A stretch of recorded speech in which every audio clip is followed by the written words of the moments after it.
नमस्कार। हमारा देश और पूरा विश्व आज कोविड-19 की चुनौती का सामना कर रहा है। कोविड-19 अभी खत्म नहीं हुआ है। ऐसे में हमारा फर्ज है कि हम सतर्क रहें। इसलिए जब तक दवाई नहीं तब तक कोई ढिलाई नहीं। कोरोना से बचाव के लिए जरूरी है नियमित रूप से हाथ धोना, मास्क पहनना और आपस में उचित दूरी बनाए रखना। याद रखिए, 2 गज दूरी, मास्क है जरूरी।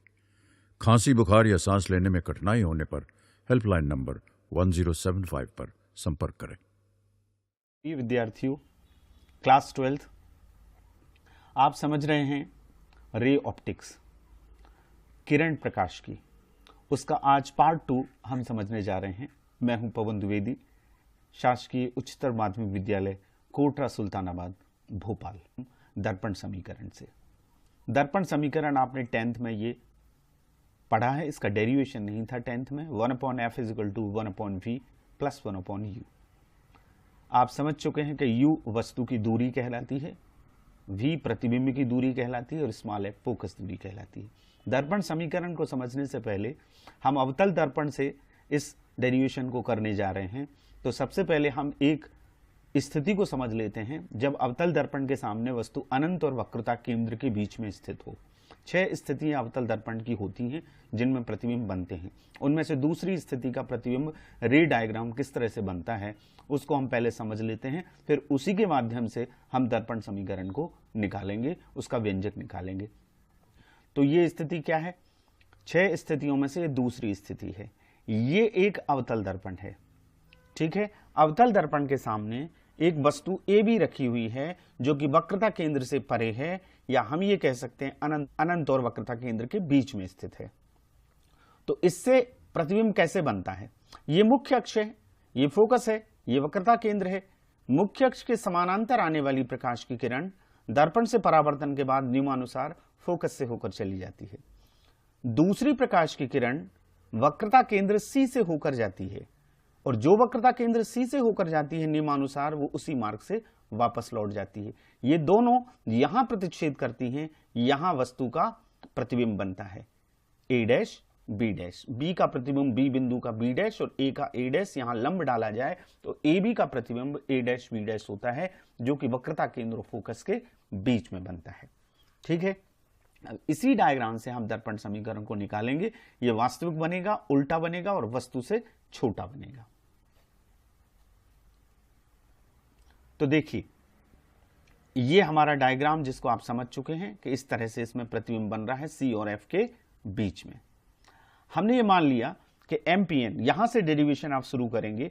MPN एक अवतल गोलीय दर्पण है। AB इसके मुख्य अक्ष पर वस्तु रखी हुई है, A डैश B डैश उसका प्रतिबिंब है। हमने यहां से D से मुख्य अक्ष पर एक लंब डाला है DQ। तो ध्रुव से इस P से, सारी दूरियां ध्रुव से नापी जाती हैं, P से इस वस्तु की दूरी क्या होगी? PA होगी। इसको हम कहेंगे -u, क्योंकि ये चिन्ह परिपाटी है कि ध्रुव से बाईं तरफ आप जितनी दूरियां नापेंगे, यानी आपतित किरण की विपरीत दिशा में जितनी दूरियां नापी जाती हैं वो ऋणात्मक होती हैं, और ध्रुव से सारी दूरियां नापी जाती हैं। तो PA = क्या हो जाएगा? -u। ध्रुव से इस प्रतिबिंब की दूरी PA डैश होगी -v। वक्रता त्रिज्या P से C के बीच की दूरी PC बराबर होगा -r, और फोकस दूरी PF है, ये होगी -f। ये हम चिन्ह परिपाटी से इतनी चीजों को हमने लिख लिया, ठीक है। अब आप देखें कि यहां आपको 2 ट्राइंगल दिख रहे हैं, एक ABC और एक A dash B dash C। ये दोनों समरूप हैं। ये समरूप का निशान बना हुआ है, त्रिभुज ABC समरूप त्रिभुज A dash B dash C। समरूप क्यों? 10th में आपने प्रमेय में पढ़ा है, यदि 2 त्रिभुजों के 2 कोण बराबर होते हैं तो वो समरूप होते हैं। कोण समरूपता कहलाती है। ये 90 डिग्री का A पर बन रहा है, A डैश पर 90 डिग्री का बन रहा है। ये शीर्षाभिमुख कोण है। ये दोनों रेखाएं एक दूसरे को प्रतिच्छेद कर रही हैं, आमने सामने के कोण बराबर हैं। इसका मतलब है कि ये जो ABC ट्राइंगल है ये A dash B dash C triangle के समरूप है, और समरूप जब त्रिभुज होते हैं तो उनकी संगत भुजाओं का अनुपात बराबर होता है, और अनुपात बराबर होगा लंब बटे लंब बराबर आधार बटे आधार बराबर कर्ण बटे कर्ण। ये समरूपता का अर्थ है, आपने 10th में पढ़ा है। तो हमने जब इनको दोनों को समरूप किया तो हमने इस त्रिभुज का लंब लिया ए बी और इस त्रिभुज का लंब ए डैश बी डैश, तो लंब बटे लंब A B upon A dash B dash.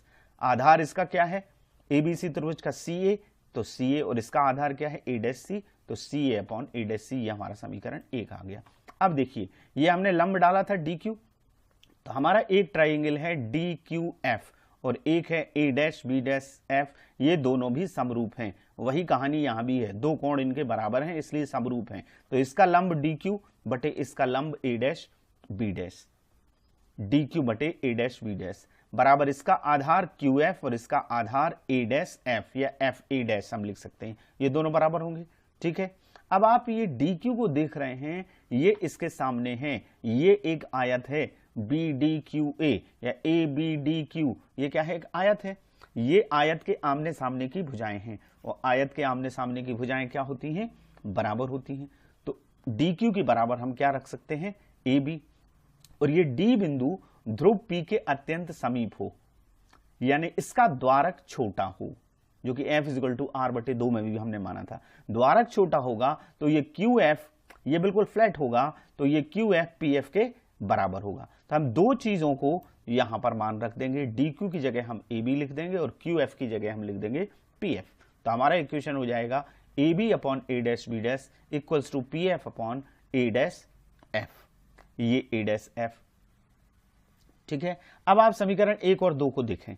समीकरण 1 और 2 के LHS बराबर है, यहाँ A B upon A dash B dash है, यहाँ A B upon A dash B dash है, लिहाजा ये वाला जो हिस्सा है RHS इसका और इसका RHS बराबर होंगे, यानी हम लिख सकते हैं P F upon A dash F is equal to C A upon A dash C. अब देखिए इसमें हमको मान रखना है, लेकिन हमारे पास जो चिन्ह परिपाटी से मान है इनको देखें सबको, तो केवल पी एफ का मान है स्मॉल एफ।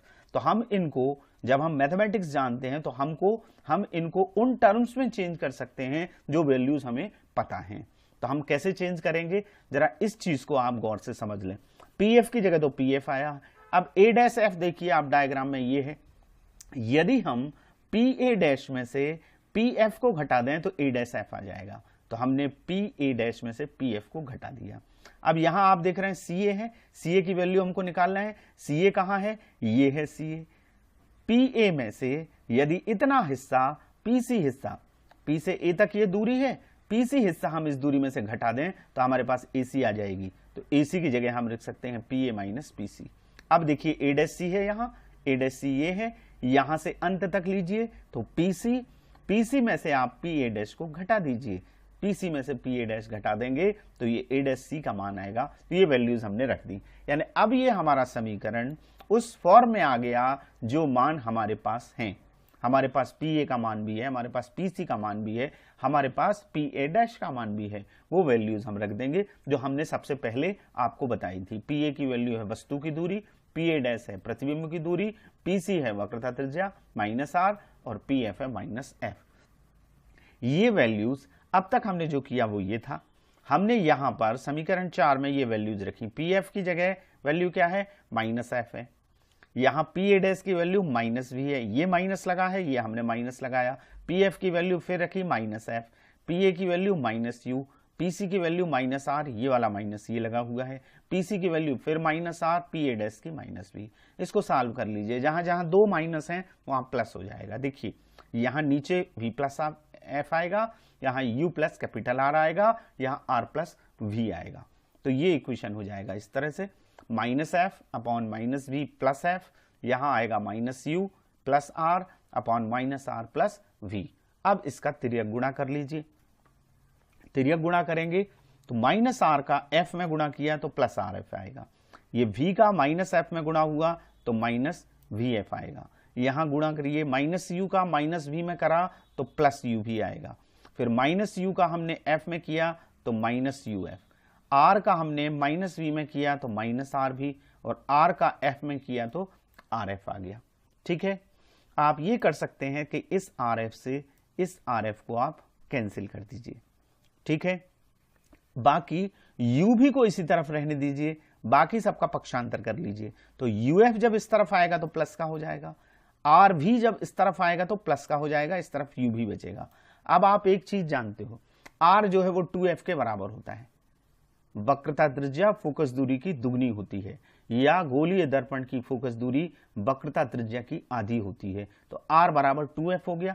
तो इस इक्वेशन में r की जगह हम क्या लिख देंगे, 2f लिख देंगे।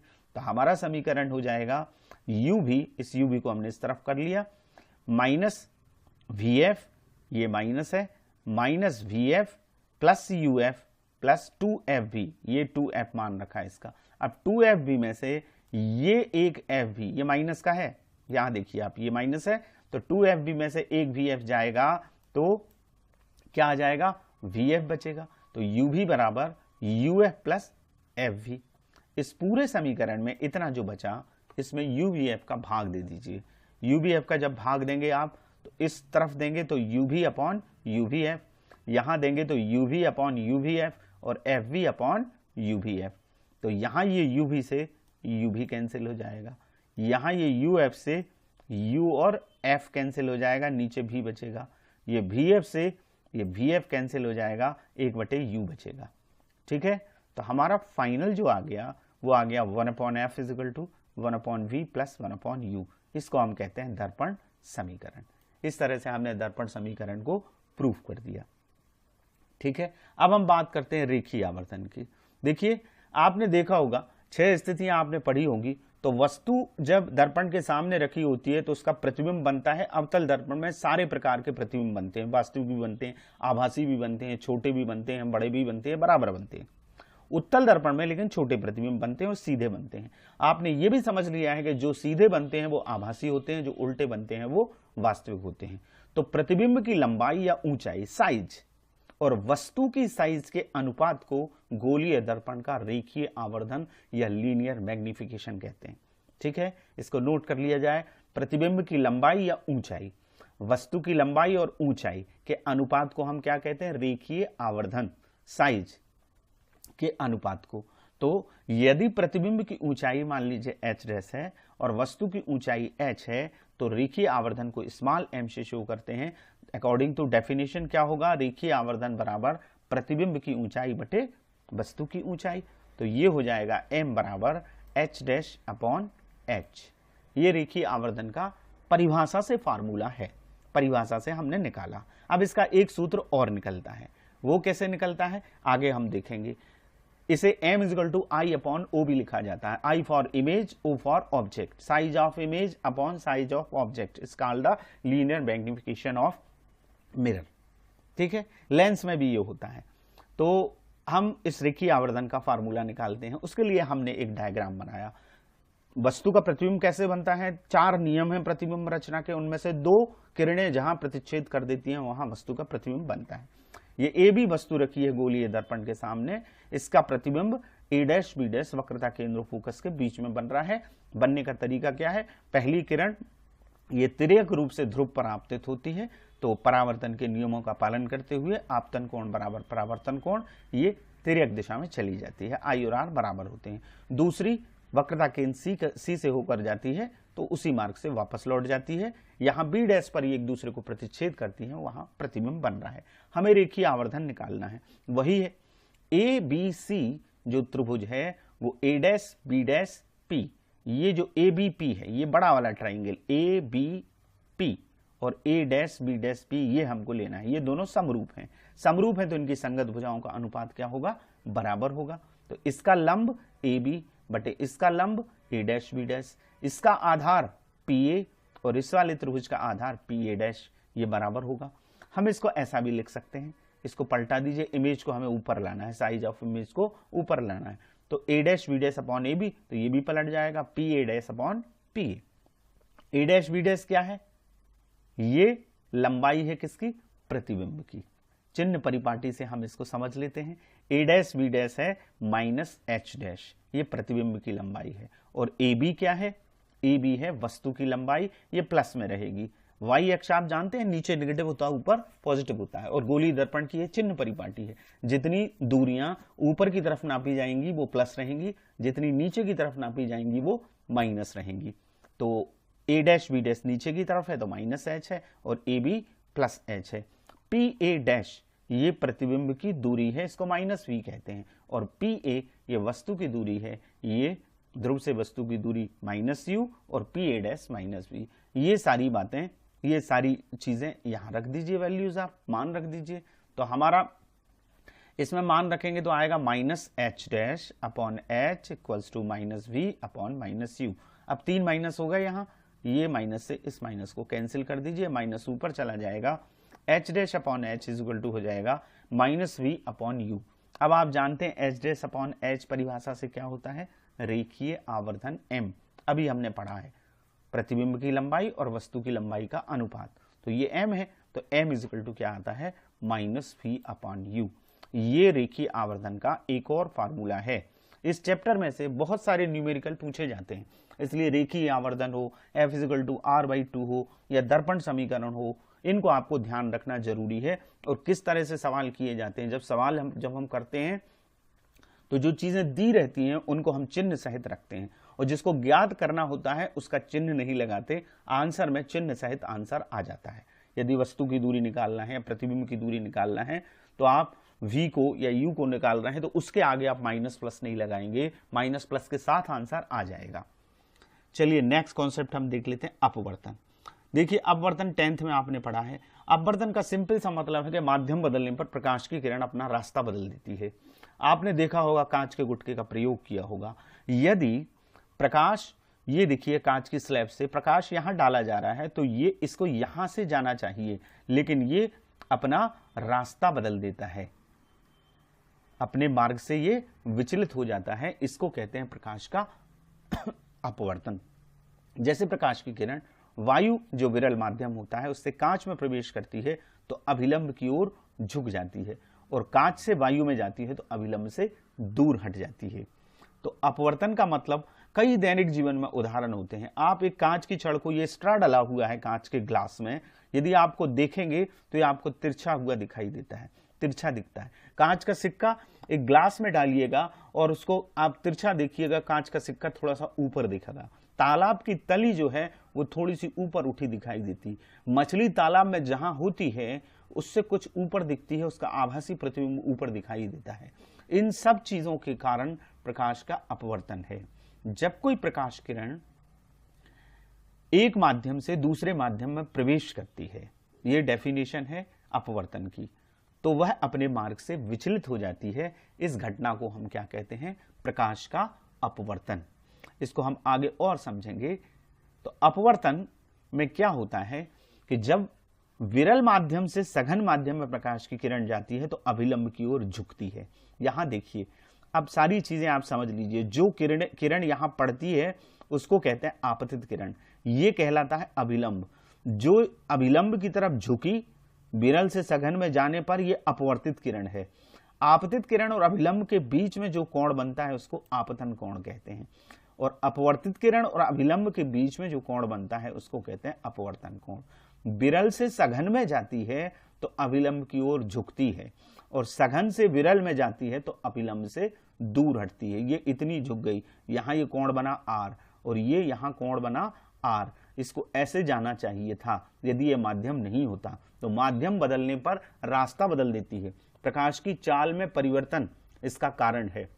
विरल माध्यम में प्रकाश की चाल अधिक होती है और सघन माध्यम में प्रकाश की चाल कम होती है। इस कारण से अपवर्तन होता है। तो दो बातें ध्यान रखिएगा। जब प्रकाश की किरण विरल माध्यम से सघन माध्यम में प्रवेश करती है तो अभिलंब की ओर झुक जाती है। इस स्थिति में I is greater than R, आपतन कोण का मान अपवर्तन कोण से बड़ा होगा। और जब सघन से विरल में जाती है तो अभिलंब से दूर हटती है। यहां चित्र में देखिए लीजिए, R का मान I से बड़ा है, यानी I is less than R, I का मान R से छोटा होगा। आपतन कोण का मान अपवर्तन कोण से छोटा होगा। दो नियम है अपवर्तन के। जिस तरह से परावर्तन के दो नियम थे वैसे ही अपवर्तन के दो नियम हैं। स्नेल ने अपवर्तन पे काम किया और उन्होंने, स्नेल ने दो नियम दिए। खासतौर से दूसरा नियम स्नेल का नियम कहलाता है। पहला, आपतित किरण, अपवर्तित किरण और अंतरापृष्ठ के आपतन बिंदु पर अभिलंब तीनों एक ही तल में होते हैं। अभी आपने डायग्राम में देखे थे।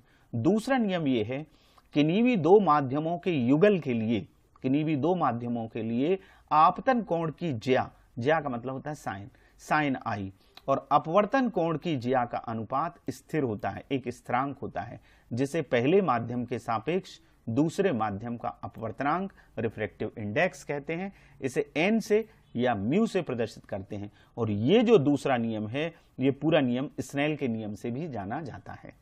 ठीक है, ये दो नियम आप नोट करें और इनको ध्यान भी रखें। तो हम 1 म्यू 2 बराबर लिखेंगे sine I upon sine R. यदि पहले माध्यम को हम 1 से और दूसरे माध्यम को 2 से शो करें तो 1 म्यू 2 इज इक्वल टू होगा sine I upon sine R. ये स्नेल का नियम है। या इसको हम ये लिखते हैं पहले माध्यम के सापेक्ष दूसरे माध्यम का अपवर्तनांक। सापेक्ष जिसको कहते हैं उसको पहले लिखते हैं, आगे लिखते हैं। या n2 1, तो ये पहले माध्यम के सापेक्ष दूसरे माध्यम। यदि दूसरे माध्यम के सापेक्ष लिखते तो n12 लिखते। ये होगा sine I upon sine R. ये नीचे आर है और ऊपर साइन आई है। अब आपतन कोण की ज्या और अपवर्तन कोण की ज्या का अनुपात निश्चित होता है। या हम यू लिख सकते ए म्यू जी बराबर साइन आई बटे sine R. A for air, G for glass. यदि कोई प्रकाश की किरण वायु से कांच में अपवर्तित हो रही है तो वायु के सापेक्ष कांच का अपवर्तनांक sine I upon sine R. ये कहलाता है स्नेल का नियम। अब हम एक खास डेरिवेशन करने जा रहे हैं, वो है अपवर्तनांक, वास्तविक गहराई और आभासी गहराई में संबंध। जैसा कि आप जानते हैं कि जल में स्थित वस्तु को विरल माध्यम वायु से देखने पर वो अपने स्थान से थोड़ी सी ऊपर उठी दिखती है। इसका कारण प्रकाश का अपवर्तन है। क्यों? क्योंकि उसका प्रतिबिंब ऊपर की तरफ आभासी प्रतिबिंब बनता है, जिसके कारण वो उठी दिखाई देती है। हम ये मान लेते हैं कि ये P एक वस्तु है जो पानी में स्थित है, जल में स्थित है और इसे वायु से देखा जा रहा है। ये पानी है और ऊपर जो है वो वायु है। तो इससे चलने वाली प्रकाश की किरण पहली वाली, ये जो आप किरण देख रहे हैं, ये है वाटर और ये एयर है। ये जो प्रकाश की किरण है PQ, ये अभिलंब से दूर हट जाएगी। ये सघन माध्यम और ये विरल माध्यम है, अभिलंब से दूर हटती हुई चली जाएगी। दूसरी प्रकाश की किरण अभिलंबवत आपतित होती है इस सीमा पृष्ठ पर, तो बिना विचलित हुए सीधी चली जाती है। ये दोनों प्रकाश की किरणें यदि पीछे बढ़ाई जाएं तो ये P' पर मिलती हैं, जहां इस वस्तु P का प्रतिबिंब बनता है, इसलिए ये वस्तु ऊपर उठी दिखाई देती है। तो हमने आपको ये बताया, दो किरण हमने ली और उनको पीछे बढ़ाया अपवर्तित किरणों को, तो P का प्रतिबिंब P' पर बना आभासी प्रतिबिंब। इसलिए ये कारण पूछा जाता है कि क्यों ऊपर दिखाई देती है, तो उसका कारण अपवर्तन है। और डिटेल ये है कि उसकी इमेज ऊपर बन रही है, आभासी वर्चुअल इमेज बन रही है जो हमें दिखाई देती है, इसके कारण से वो ऊपर उठी दिखती है। अब हम इस डेरिवेशन की बात करते हैं। यहां आपने इतना बना लिया। अब देखिएगा, यहां पर ये जो कोण है ये आपतन कोण है, क्योंकि ये आपतित किरण है PQ और ये अभिलंब है। अभिलंब और आपतित किरण के बीच में जो कोण बनेगा वो आपतन कोण कहलाएगा। तो हमारा आपतन कोण एक्चुअली में क्या है? PQN। ठीक है, लेकिन ये कोण OPQ के बराबर है। क्यों बराबर है? ये देखिए, ये वाला कोण इधर है और ये वाला कोण इधर है। ये दो समानांतर रेखाएं हैं, ये एकांतर कोण है। तो पहली बात हम ये लिख सकते हैं कि कोण OPQ बराबर कोण PQN, ये I है क्योंकि ये एकांतर कोण है। और ये अपवर्तित किरण थी, तो अपवर्तन कोण क्या होगा? MQR। ये संगत कोण है, ये एक ही तरफ है दोनों कोण, तो ये दोनों बराबर हैं। तो दूसरी चीज हम बराबर दूसरे कोण को किसको करेंगे? OP' is equal to MQR। ये दोनों R हैं कोण। क्या कारण है इसका? ये संगत कोण है। अब आप जानते हैं, अभी आपने पढ़ा है स्नेल का नियम। हम पहला माध्यम पानी ले रहे हैं और दूसरा माध्यम हम यहां एयर ले रहे हैं, वायु ले रहे हैं। ठीक है, वायु से इस वस्तु को देखा जा रहा है। तो यहां हम क्या लिखेंगे? WμA। पहला माध्यम यहां लिखा जाता है, दूसरा माध्यम यहां लिखा जाता है। पानी के सापेक्ष वायु का अपवर्तनांक WμA बराबर क्या आएगा? Sine I upon sine R. या इसको उत्क्रमणीयता के सिद्धांत से हम यदि लिखें तो AμW बराबर लिख सकते हैं, ये पलट जाएगा साइन आर अपॉन साइन आई। ये उत्क्रमणीयता का सिद्धांत कहलाता है। तो ये हो गया। अब साइन आर और साइन आई, तो आर की जगह और आई की जगह हम ये वैल्यू रख देंगे, ये कोण रख देंगे। आर का मान हमने क्या रखा? OP'Q, ये वाला OP'Q, ये आर का मान। आई का मान कौन सा? ये OPQ। ये हमारा समीकरण 1 हो गया। अब इन दोनों त्रिभुजों से हम साइन OP' और साइन OPQ की वैल्यू निकाल लेंगे। कौन सा त्रिभुज लेंगे इसको निकालने के लिए? यही त्रिभुज OP', साइन थीटा आप जानते हैं लंब बटे कर्ण होता है। तो कोण के सामने की भुजा लंब, कोण ये है, इसके सामने की भुजा लंब ओ क्यू होगी और कर्ण क्या होगा पी डैश क्यू। तो ये लंब बटे कर्ण sine O P dash Q की वैल्यू आ गई। अब ये वाला त्रिभुज ले लीजिए O P Q, O P Q में हम साइन ओ पी क्यू निकाल लेंगे। इसके सामने की भुजा भी लंब यही है ओ क्यू, लेकिन कर्ण क्या है पी क्यू, ये वाला कर्ण है। तो ये आ गया, ये दोनों मान आ गए, ये sine O P dash Q का, ये साइन ओ पी क्यू का, ये दोनों मान समीकरण 1 में हम रख देंगे। समीकरण 1 में ऊपर ये आएगा O Q upon P dash Q, नीचे आएगा इसकी जगह O Q upon P Q. ये बटे के नीचे बटे है तो ये पलट जाएगा, पलट जाएगा तो हमारे पास आएगा O Q upon P dash Q into P Q upon O Q. इस ओ क्यू से ये ओ क्यू कैंसिल हो जाएगा, ठीक है। तो ऊपर आ गया पी क्यू, नीचे आ गया P dash Q, P Q upon P dash Q. अब देखिए पी क्यू, यदि इसको यहां से ना देख के इस अभिलंबवत दिशा से देखा जाए, अब तक जो हमने किया वो हमारे पास इतना आ गया, ठीक है, यहां तक हम आ गए P Q upon P dash Q. यदि वस्तु को अभिलंबवत दिशा से देखा जाए, इस दिशा से देखा जाए, यानी ये क्यू बिंदु इस ओ से संपाती हो, ये क्यू बिंदु यहां आ जाए, तो ये दोनों भुजाएं जो हैं पी क्यू और पी डैश क्यू, ये पी ओ और पी डैश ओ के बराबर हो जाएंगी।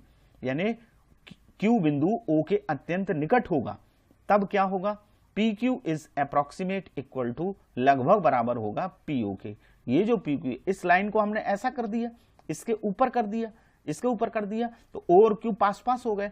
तो ये जो पी क्यू है ये लगभग किसके बराबर हो गया पी ओ के, और पी डैश क्यू लगभग बराबर हो जाएगा पी डैश ओ के, ठीक है। तो यहां पी क्यू की जगह हम लिख देंगे पी ओ और पी डैश क्यू की जगह हम लिख देंगे पी डैश ओ। अब ये देखिए चित्र में, ये जो पी ओ है ये वास्तविक गहराई है और ये जो पी डैश ओ है ये आभासी गहराई है। ए म्यू डब्ल्यू बराबर एच अपॉन एच डैश हम लिख सकते हैं। पी ओ का मान है एच और पी डैश ओ का मान है एच डैश। इसका मतलब है सघन माध्यम का अपवर्तनांक वस्तु की वास्तविक गहराई और आभासी गहराई के अनुपात के बराबर होता है।